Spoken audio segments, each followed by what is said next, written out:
Dasee Berkowitz, and I'm the author of this book, Becoming a Soulful Parent, A Path to the Wisdom Within. And I am here with my very good friend and colleague, Rabbi Lisa Sachs from Beit Torah. And I'm really delighted that you're here and we're together and then we can be in conversation. This is a part of a series that we're doing with Pardes Institute for Jewish Studies.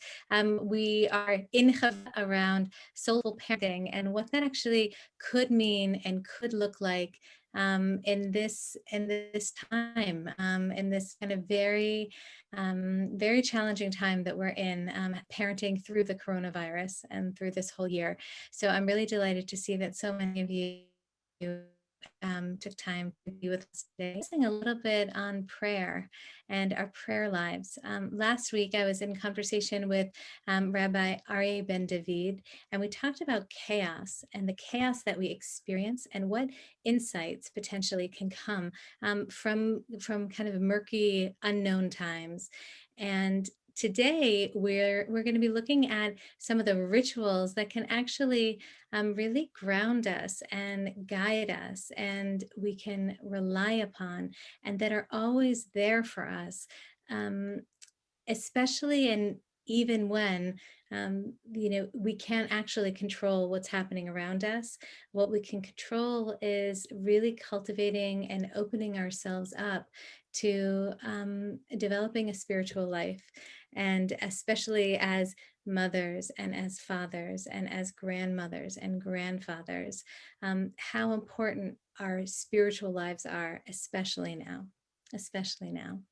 So what we're going to do, we'll start with a short meditation, and then I'll be sharing a little bit from the book. I'll be in conversation with Lisa, and then midway through, we'll ask you to actually do a little bit of personal reflection. As fun as it is to listen to other people talk, what's even more important is how what we say might resonate with your inner life, with your inner experiences. So we'll be asking you to do a little bit of writing, so be sure to have a pen and paper nearby, and then we'll be reflecting back together for the last part of the session, and then closing in an hour's time. So that's the plan. I will also say that this is recorded, and but your responses will mainly be saved for the second half, which will not be recorded. So you should feel very free to share very openly and freely. I wanted to start with a short meditation. I'm thinking about this time now. We are Rosh Chodesh Adar is coming up on Friday and Saturday of this week, and there's this beautiful idea that Misha Nichnas Adar Marbim B'Simcha, those who bring in fully this month of Adar are the ones who become overwhelmed with joy, or really bring more joy to the world. And it's a funny thing for us to even imagine that we could be joyful now, when I think so many of us feel this kind of dullness in our lives. So I want to, in the spirit of Adar, just invite you to close your eyes for a moment and to just settle yourselves a little bit. I think we're all very multitasking human beings with monkey brains that are jumping all over the place all of the time. So I just invite you to take a moment to take a few deep breaths, really just to situate ourselves in this moment, in this hour together.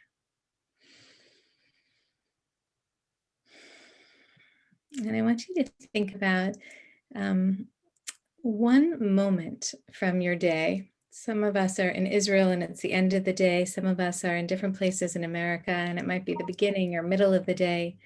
But one moment today that was just joyful, that maybe brought a smile to your face, or you felt a kind of sense of joy inside. A moment, a glance, maybe it was something you saw outside, a flower, a phone call, conversation, really anything. Just take a moment to focus on that, fixate on it a little bit.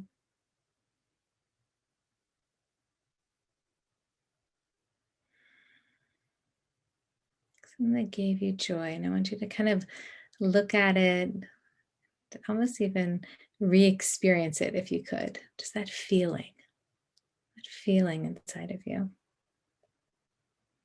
when you felt that joy.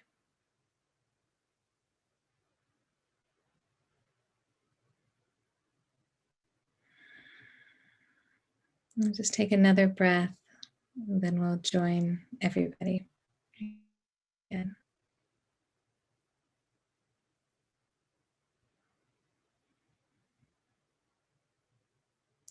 So I invite you to take that sensation, that feeling of joy, with you now into this session and into the rest of your day.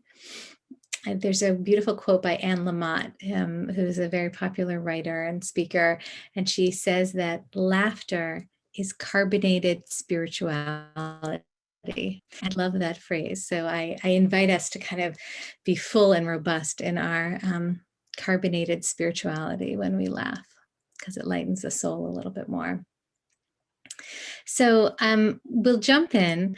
I want to read a passage from this book about prayer.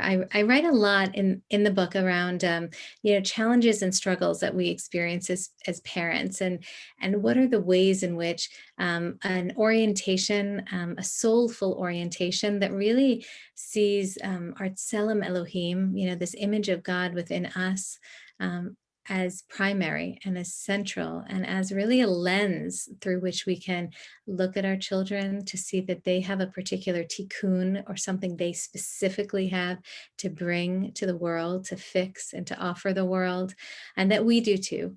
And I want us to think about, or the book is really it is, kind of weaves in and out of our personal experiences and some of this orientation, a soulful orientation.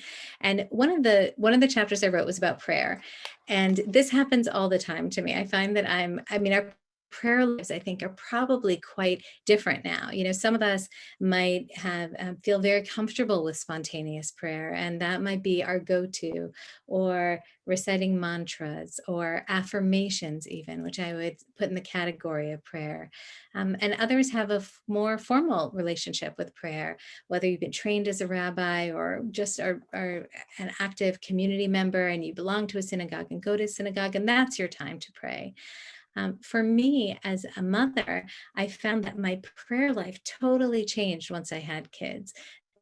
That fixed time, that moment to have a retreat in a fixed setting, was kind of blown open.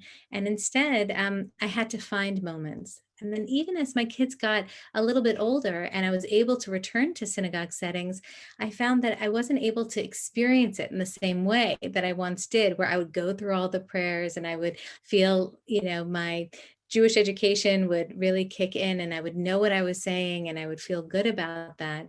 But instead, something else happened. So I want to read to you a little bit about it, and then I want to hear we'll hear from Lisa also about your own experiences with your prayer and prayer life. Our home can be a pressure cooker. On Saturday mornings, when we all begin to rattle, we just barely manage to zip, button, and lace ourselves up and head out for the 10-minute walk to meet Leon, my husband, who has been at synagogue since its doors opened earlier in that morning. Here in the sacred space, surrounded by white walls, smooth floors, and the friendly hum of prayers, the pressure is released and my children's energies simmer.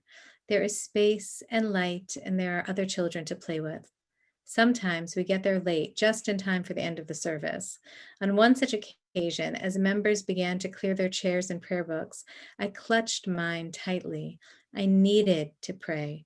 And as my children and husband joined their friends at the Kiddush in the main hall, I left them and the general grown-up chatter and made my way back to the synagogue space. I found a quiet spot near the door that opened onto the green foliage of early autumn. I stayed put, the words and letters drawing me in. Instead of taking the words apart, I remember theologian Henri Nouwen writing, we should bring them together in our innermost being. We should wonder which words are spoken directly to us and connect directly with our most personal story. My eyes were pulled to the word ahava, love, which begins the prayer ahava rabbah, a great love. In the prayer book, this prayer immediately precedes the Shema, Judaism's central declaration of faith. I started to play with the words in my mouth and was struck by the vowels. Ah, ha, va.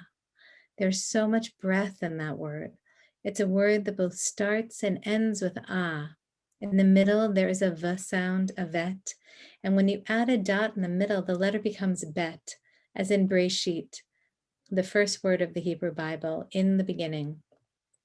Over the span of that morning, I had sounded the first vowel, ah, with exasperation, and waited for the ah, the moment of release. In the middle, bet, a new beginning, brought on by the prayer that entered me. The words ahava rabbah opened within me a new awareness, as if to say, this great love of yours can hold everything. It can hold the arg of the children's bickering and the ah of tenderness also. It can hold the frustration and the release. This prayer reminded me that even though I can shift quickly between frustration and release, I need to pay attention to the bet. At the climax of the transition, if I listen, is the chance for a new beginning. Kiddush had ended, my prayer time had concluded. I took this insight, this new perspective with me as I gathered up my children and we headed home into the autumn air.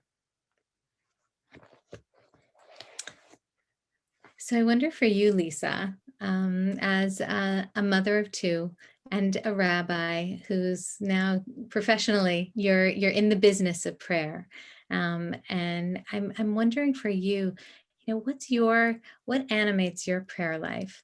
What are the prayers, for me in this passage, this ahava rabbah, this great love, and being able to really kind of really focus on ahava was a focus for me. But what are the prayers that animate you the most? Or tell us a little bit about your prayer life.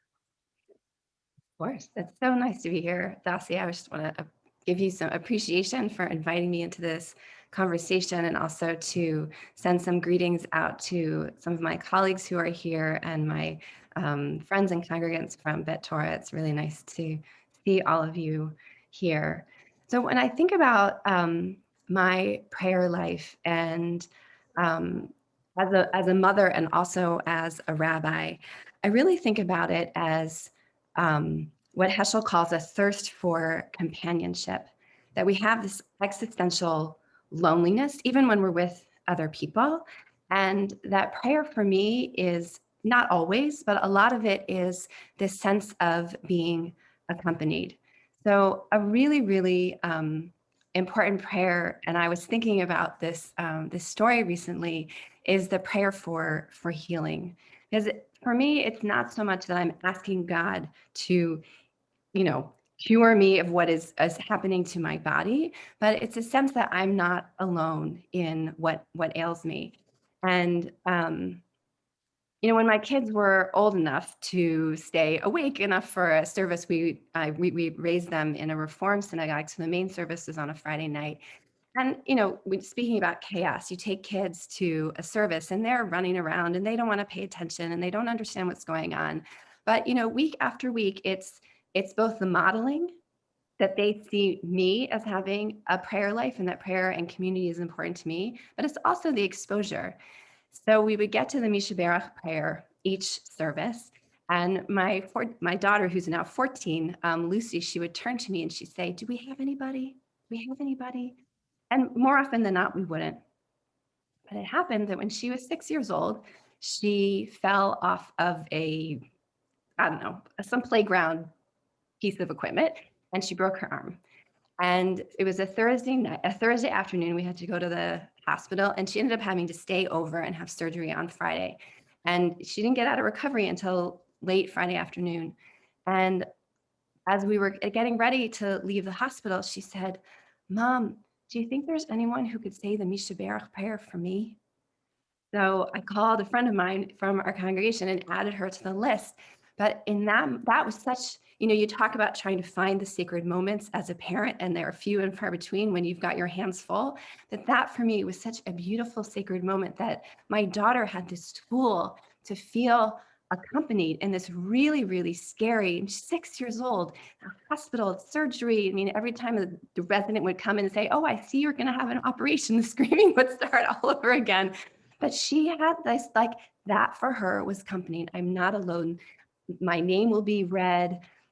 My community will hear me, and God is here holding my hand as I'm going through this. So for me, it's really that sense of companionship, that sense of kind of like a ground floor that's holding me, and that's what I try to pass on to my community and also to model for my children.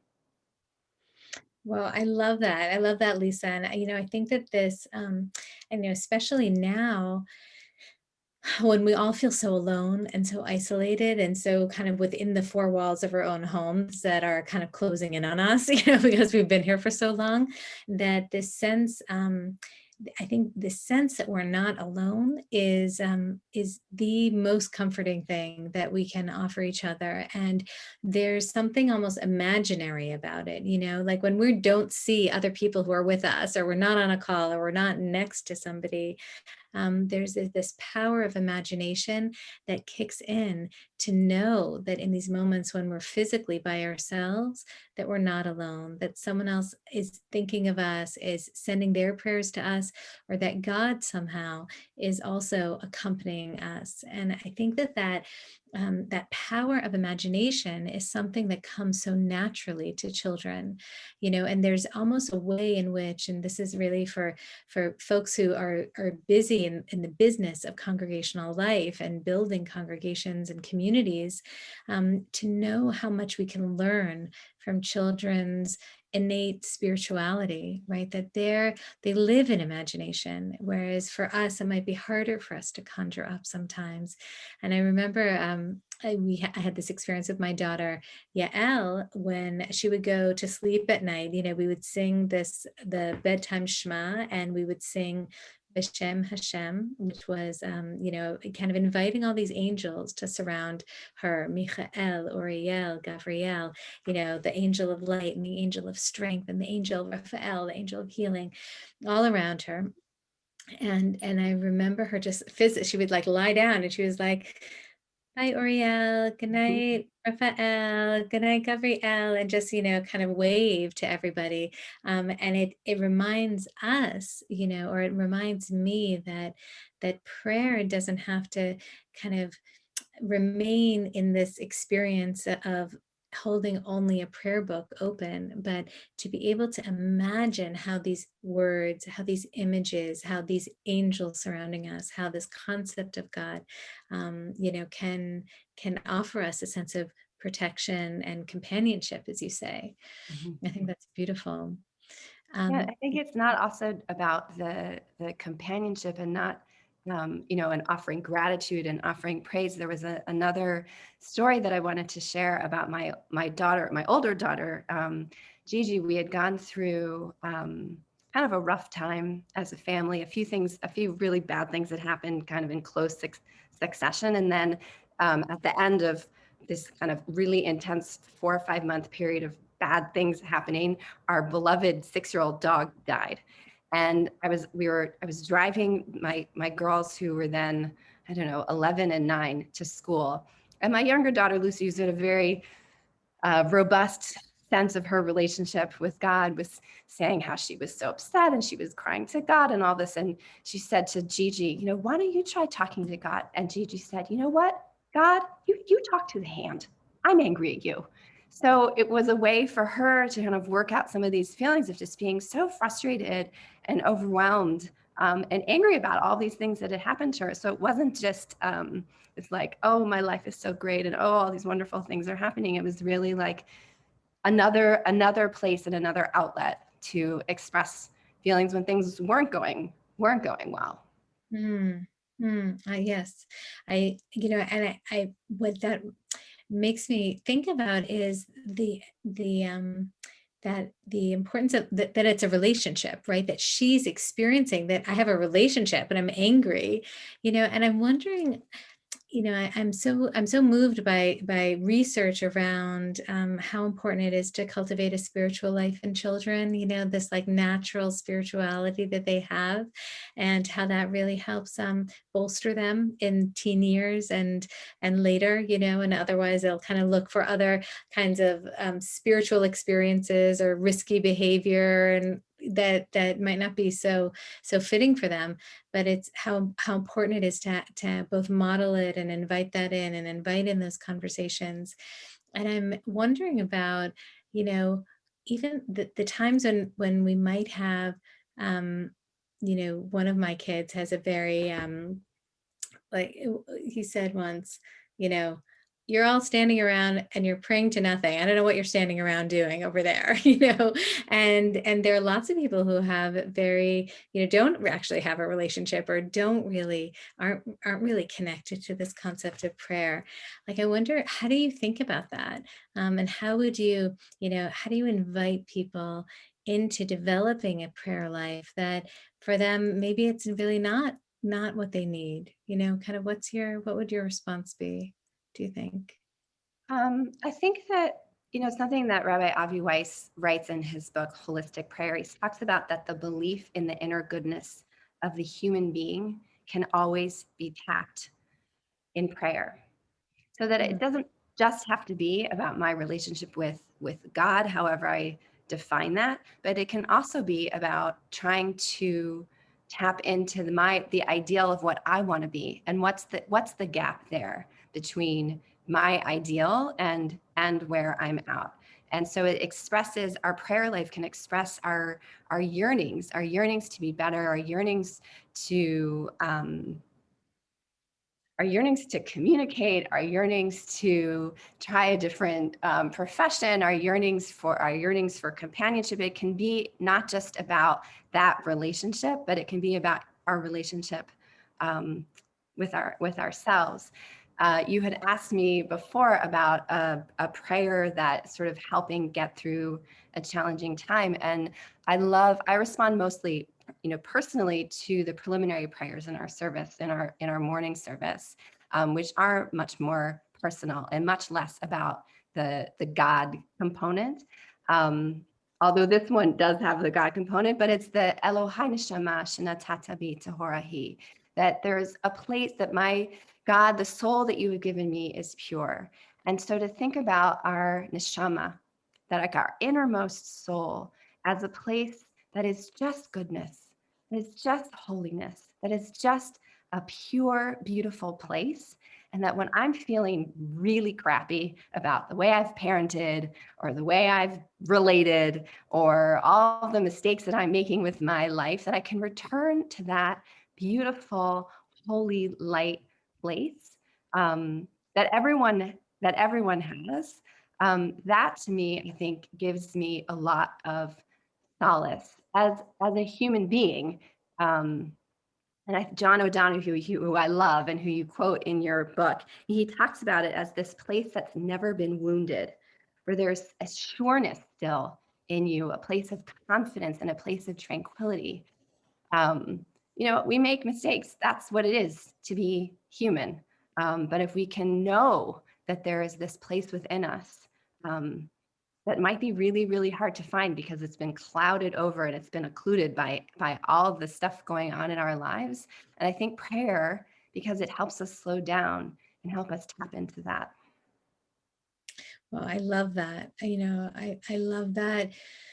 It also returns me to this sense of, how we were born, right? We were born pure, right? You were born this like pure soul that also knew everything, maybe, and had to be shushed with all the knowledge that we had before. And now we're coming into the world to kind of re-experience life, for that famous midrash. But to say that we have that opportunity all the time to go back there, all the time. Every morning we can say that prayer again, or we can even sing it. I mean, it's a popular song just to sing, throughout our day.